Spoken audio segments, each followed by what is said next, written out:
গণনা চলছে এবং এখনো পর্যন্ত যেটা দেখা যাচ্ছে বহরমপুরে 20,000-এর বেশি ভোটে এগিয়ে রয়েছেন তৃণমূল কংগ্রেস প্রার্থী ইউসুফ পাঠান।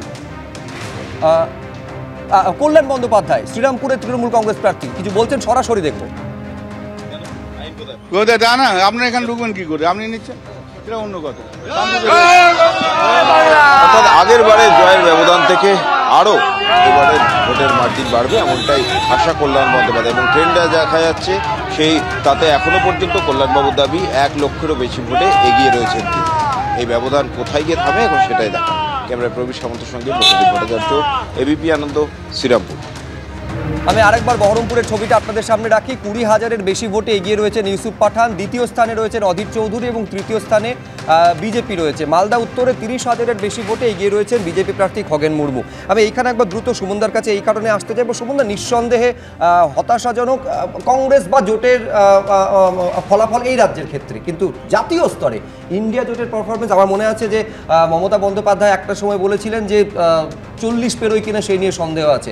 প্রচারে এসে প্রধানমন্ত্রী বলেছিলেন যে হাফ সেঞ্চুরি পর্যন্ত কংগ্রেস করতে পারবে না। সেখানে মোটামুটি 95টা শুধুমাত্র কংগ্রেসের এই মুহূর্তে দেখা যাচ্ছে এবং জাতীয় স্তরে ইন্ডিয়া জোটের ক্ষেত্রে দেখা যাচ্ছে 200 ক্রস করে গিয়েছে। এইটা একটা আশাব্যঞ্জক ছিল। হ্যাঁ, আমি শুভ্রজিৎ তোমার প্যানেলের মাধ্যমে যেসব মানুষ ইন্ডিয়া জোট এবং জাতীয় কংগ্রেসের প্রার্থীদের এখন অবধি জয়লাভ করিয়েছেন, আরও বাড়বে আমি আশা রাখি আমাদের সিটের সংখ্যা। আমি তাদের অভিনন্দন জানাই।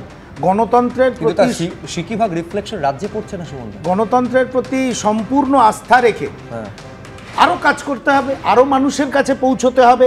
মেরুকরণের রাজনীতি যারা করছে, যারা কোনো একটি দলকে সাম্প্রদায়িক দল বলে নিজেরা সাম্প্রদায়িক রাজনীতি করছে, তাদের মানুষের সামনে তাদের চেহারাটাকে খুলে দিতে হবে। সেই জায়গায় হয়তো আমাদের কিছু ব্যর্থতা রয়েছে, সেই কাজটা আমাদের আরও করতে হবে। যারা নিজেদের বলবে ধর্মনিরপেক্ষ প্রগতিশীল দল আর রাজনীতিটা করবে বিজেপির মতন, সেই সব রাজনৈতিক দলগুলোর মুখোশ খুলে দিতে হবে। সেই রাজনৈতিক দলের নাম হচ্ছে তৃণমূল কংগ্রেস। আমি একটা কথা এই কারণেই বলতে চাইছি যে আমি শুধু ইন্টারাপ্ট করি, সেটা হচ্ছে যে তৃণমূল কংগ্রেসকে লাগাতার আপনি আক্রমণ করে গেলেন, এই যে 225টা ইন্ডিয়া দেখা যাচ্ছে তার মধ্যে তৃণমূল কংগ্রেসও আছে, কিন্তু তাকে বাদ দিয়ে কোনো গ্যারান্টি নেই।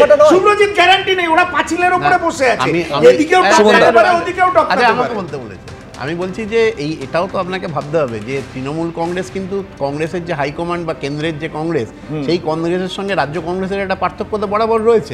অধীর চৌধুরীর মতো লিডার, যিনি বিরোধী দলনেতা কেন্দ্রে, তিনি 356 পশ্চিমবঙ্গে চাইছেন, এখানকার প্রধান বিজেপি চাইছে 356 মতো পরিস্থিতি, 356 মতো চরিত্রটা এখানে পরিষ্কার।